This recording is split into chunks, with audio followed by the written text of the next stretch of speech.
Bolívar, a pergunta tem uma declaração que eu não sei se você se associa a ela. Quando perdemos o rumo, perdemos o rumo? Nós perdemos o rumo várias vezes em nossa história. Tivemos vários engasgos, né? Vários soluços, depois retomávamos, perdíamos de novo. Aí depende de qual é o tempo que nós queremos voltar. No tempo que nós estamos vivendo agora... Não, da República para cá. Vai. Esta crise em particular, eu acho que nós perdemos quando o Lula não soube apreciar a profundidade da mudança que estava ao alcance da mão. Com as reformas iniciadas pelo governo Fernando Henrique, nós podíamos ter pisado no acelerador. É preciso sempre lembrar que o governo Fernando Henrique derrubou uma inflação contínua e alta de 33 anos, que acumulada dá bilhões por cento. Né? Nos livrarmos daquilo foi uma oportunidade extraordinária. Agora, era preciso dar sequência, aprofundar as reformas do Estado, privatização, uma série de outras condições sem as quais nós não poderíamos ter desenvolvimento.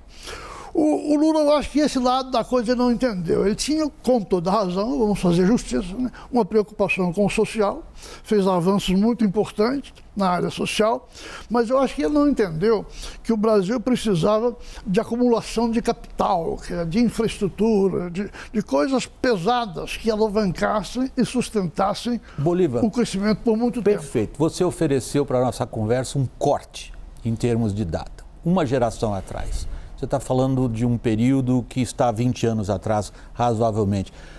Zé Álvaro Moisés, assumindo que você se associa à declaração da pergunta deste programa, perdemos o rumo, seria a partir de quando? Acho que sim, perdemos o rumo, mas a minha impressão, eu tenderia a focar um pouco mais recentemente. Eu acho que a crise mais importante, na verdade eu considero que essa é a crise mais grave que o país viveu de todo o período republicano. Nunca nós tivemos uma crise que colocasse em questão de uma maneira tão contundente a legitimidade das Quando instituições. você fala período republicano, você está se referindo a mais de um século. Sim, o período republicano como um todo. Agora, em particular, eu acho que ocorreu a partir de 2013 e 2014. Já vinha ocorrendo uma perda da confiança, da capacidade de ação e da capacidade de resposta dos governos antes disso, mas o ponto culminante foi ali. Começa a crise em 2013, é uma crise, digamos assim, de desassociação de um contingente muito grande de eleitores da sociedade em relação ao sistema político, uma crítica do sistema político, e o governo da presidente Dilma Rousseff, a partir de 2014, não enfrentou essa crise. Eu acho que é justo dizer que não foi só ela e o PT que não enfrentaram. O conjunto dos partidos democráticos não foram capazes de entender a natureza da crise. Qual era a rejeição, a reclamação que os eleitores estavam fazendo em relação ao sistema político. Tinha um tema muito central, que é a centralidade que ocupou a corrupção na política brasileira. Mas, além disso, era um problema de eficiência das instituições. As pessoas não se sentirem representadas criam um vácuo, e este vácuo não foi respondido pelas lideranças. A crise, a meu juízo, começa a se aprofundar a partir desse ponto. E na sua opinião, Oscar Vilhena, assumindo que você se associa à declaração, é uma provocação. Eu concordo em gênero, número e grau, quer dizer, tanto de que essa seja uma crise das mais graves, certamente 64 é uma crise grave, 30 é uma crise grave, 37 é uma crise grave, mas tem um componente que o Zé Álvaro falou, que é uma crise onde uma parcela muito significativa da população colocou em xeque a própria democracia. Quer dizer, isto é o mais grave que eu vejo, e eu também coincido com essa ideia de que 2013 foi o ponto de polarização. E foi o ponto de polarização na medida em que as expectativas de melhora que nós tivemos ao longo tanto do governo Lula, quanto do governo Fernando Henrique, quanto do governo Dilma, ela começa a se frustrar. Então é uma nova geração que foi para a escola, que chegou à universidade e eles começam a perceber que esse ciclo está terminando. Então há um desencantamento com a própria perspectiva de progresso. Mas não seria exatamente a geração que tinha colocado Lula no poder ali no começo? Desculpe, você concluiu, né? Eu acho que é a geração que se beneficia de todos esses governos, que tem melhor saúde, que tem melhor educação, que tem uma situação melhor e percebe que isso está se esgotando.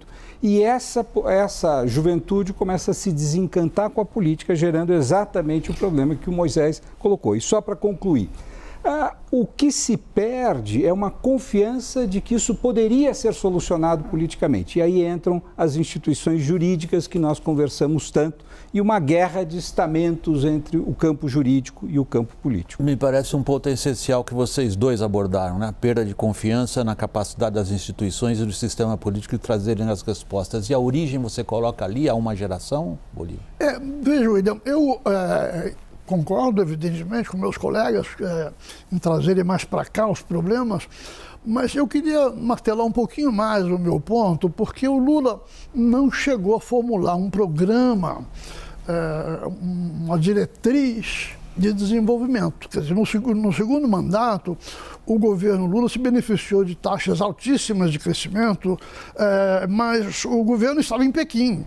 Entende? Eram compras da China que estavam puxando o crescimento interno. Né? Na hora que aquilo começou a diminuir, que na China qualquer perdazinha de meio ponto reflete aqui, isso começou a acontecer. E o Lula foi decisivo em escolher a Dilma para a presidência da República. A Dilma o que fez? Em vez de pensar num outro modelo, noutra direção, ela aprofundou o erro que vinha acontecendo. Quer dizer, ela acreditou mais ainda em que o Brasil podia se desenvolver e crescer a altas taxas, puxado pelo comércio exterior. Mas o comércio exterior já tinha diminuído o ímpeto, né? A expansão enorme do comércio mundial no segundo mandato do Lula já estava diminuindo. Então, ao insistir nisto e ao não ter, sou obrigado a ser franco aqui, o preparo necessário para exercer a presidência, ela nos levou para uma recessão terrível. Então, digamos, na segunda derivada, no segundo momento, é que nós estamos com uma crise pavorosa. Me deixa só dizer uma coisinha. À vontade, para bem situar a gravidade disso que nós estamos vivendo, eu queria citar um número divulgado esta semana pelo IPEA, com base nos dados do IBGE. Neste momento, 46 milhões de brasileiros vivem em lares com zero de renda do trabalho. 46 milhões. Quer dizer, precisa melhorar muito para serem pobres abaixo de um salário mínimo, porque nem isso eles têm como renda do trabalho. Então, o tamanho da crise é este. Zé Álvaro, se o Bolívar me permite aí uma expressão bem-humorada em relação ao que ele acabou de falar, eu diria que o programa está com o título errado. Não é quando perdemos o rumo. Tivemos alguma vez algum rumo? Então, olha, eu sou bastante crítico também ao PT e às administrações. O que ele acabou de dizer não havia um rumo, na verdade. Então, no entanto, eu diria que depois... Eu estou simplificando, eu sei, mas é para provocar o intelecto de vocês, Elva. Eu diria que depois do início da nova república, eu não sei se a gente poderia chamar isso um rumo, mas de alguma maneira nós tivemos alguns exemplos que começaram a organizar a casa. O governo do presidente Fernando Henrique Cardoso deu racionalidade à política no Brasil e superou, num certo sentido, aquelas dificuldades todas que tinham nascido com o governo Sarney, permanecido com o Collor, permanecido com o Itamar, organizou de alguma maneira. E quando veio o Lula, a ênfase na questão social, a despeito de outras dificuldades, de alguma maneira ofereceu uma perspectiva de alternância entre social-democracia e uma condução liberal, uma política liberal, colocava o país num leito. E nós tínhamos começado nessa direção. Agora, acho que o segundo mandato do Lula não ajudou nesse sentido e, particularmente, o primeiro e o segundo mandato da presidente Dilma Rousseff, digamos que estourou essa perspectiva, perdeu essa perspectiva. Veja que uma coisa importante. A presidente Dilma Rousseff conseguiu organizar a maior coalizão de todos os tempos da nova república, numericamente, de apoio e tal. No papel, né? Ela organizou, ou organizaram para ela, e ela desorganizou de tal modo que perdeu completamente o apoio. E aí perdeu a perspectiva de que pudesse ter projeto.